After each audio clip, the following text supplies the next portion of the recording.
২৪-এর ৫ August Sheikh Hasina পালিয়ে যাওয়ার পর যে গণজোয়ার ছিল রাজধানী জুড়ে, ২৫-এর ২৮ ফেব্রুয়ারি মানিক মিয়া অ্যাভিনিউ যেন তারই পুনরাবৃত্তি।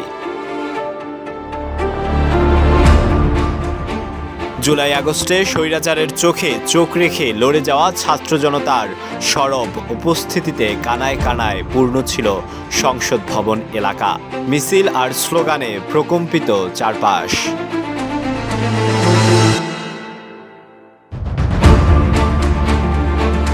এই মিছিলে এসে জড়ো হন জুলাই অভ্যুত্থানে শহীদ পরিবারের সদস্য ও আহতরা। যে ত্যাগের বিনিময়ে নতুন বাংলাদেশ তা পুনর্গঠনে স্বপ্ন দেখছেন তারা। তারা জানেন গত 16টি বছর সবচেয়ে বেশি টর্চার জুলুম সহ্য করেছি আমরা। আমি ব্যক্তিগতভাবে 3 দফায় লম্বা সময় রিমান্ড এবং জেলে ছিলাম। বিশেষ করে 21 থেকে 23 লম্বা সময় আমি জেলে ছিলাম। মূলত এই জেল এবং এই কুরবানির লক্ষ্য ছিল দেশে যাতে মানুষ স্বাধীনভাবে নিরাপদে ধর্মকর্ম পালন করতে পারে। তরুণদের নতুন রাজনৈতিক দলকে শুভেচ্ছা জানাতে হাজির হন বিএনপি, জামায়াত সহ বিভিন্ন রাজনৈতিক দল। ছিলেন বিভিন্ন দেশের কূটনীতিকরাও। দলের সাথে জোটবদ্ধ হবেন কিনা কেবল আত্মপ্রকাশ হচ্ছে। সিলেট থেকে একটি বিশাল মিছিল নিয়ে আমাদের মাঝে কেবল আত্মপ্রকাশ হচ্ছে।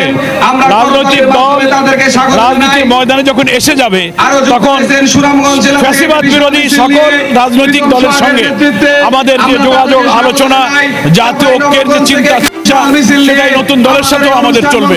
সবার সঙ্গে আমাদের আলাপ আলোচনা অব্যাহত থাকবে ইনশাআল্লাহ। রক্ত দিয়ে যারা অবরুদ্ধ স্বাধীনতাকে ফিরিয়ে দিয়েছেন জনতার হাতে, তাদের নেতৃত্বেই নতুন রাজনৈতিক দল। বিপ্লবীদের শপথ, স্বৈরতন্ত্রের কবর রচনা করে গণতন্ত্রের পথে হাঁটবে বাংলাদেশ।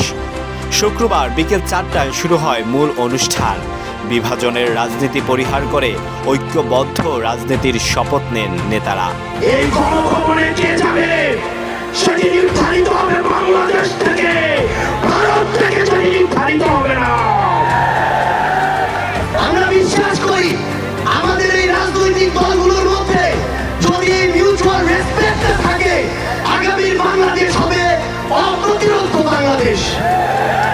সামনের বাংলাদেশ হবে ঐক্যের, সামনের বাংলাদেশ হবে প্রশান্তির, সামনের বাংলাদেশ হবে সুস্থতার। আমরা চাই এমন বাংলাদেশ গড়তে যেখানে মানুষ বলবে না যে সব দলই এক।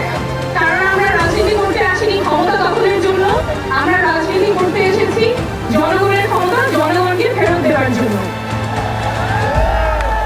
এরপর নতুন দল জাতীয় নাগরিক পার্টির আহ্বায়ক হিসেবে নাহিদ ইসলাম এবং সদস্য সচিব হিসেবে আখতার হোসেনের নাম ঘোষণা করেন শহীদ ইসমাইল হোসেন রাব্বির বোন মিম।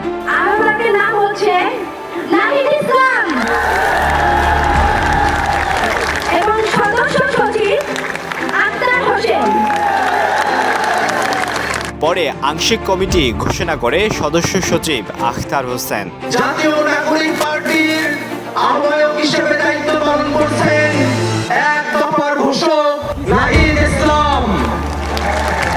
সিনিয়র যুগ্ম আহ্বায়ক হিসেবে দায়িত্ব পালন করছেন সামান্তা শারমিন। আরিফুল ইসলাম আদিব। সদস্য সচিব হিসেবে দায়িত্ব পালন করছি আমি আখতার হোসেন। সিনিয়র যুগ্ম সদস্য সচিব হিসেবে দায়িত্ব পালন করছেন ডাক্তার তাসলিম জারা, নাহিদা সরোয়ার নিভা। মুখ্য সংগঠক দক্ষিণাঞ্চলের দায়িত্ব পালন করছেন গণ অভ্যুত্থানের অগ্রসেনানী আমাদের সকলের পরিচিত মুখ হাসনাত আব্দুল্লাহ।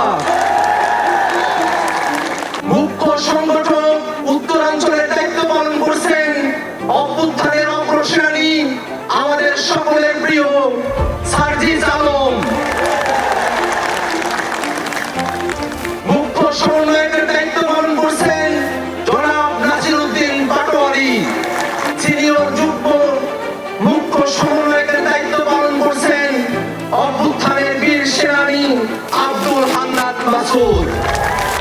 তথ্য উপদেষ্টার পদ ছেড়ে নতুন দলের দায়িত্ব নেয়া নাহিদ ইসলাম জানান, নতুন রাজনৈতিক বন্দোবস্ত চায় বাংলাদেশ। বাংলাদেশে পাকিস্তান কিংবা ভারতপন্থী রাজনীতির ঠাঁই হবে না বলেও সাফ জানান তিনি। আমাদের দেশ, আমাদের অধিকার, আমাদের ভবিষ্যৎ, আমাদের সেকেন্ড রিপাবলিক অধরা কোনো স্বপ্ন নয়। এটি আমাদের আজকের দিনের সামনের বাংলাদেশের প্রতিজ্ঞা। আমরা কি সবাই প্রতিজ্ঞা করছি আমরা সেকেন্ড রিপাবলিক করব?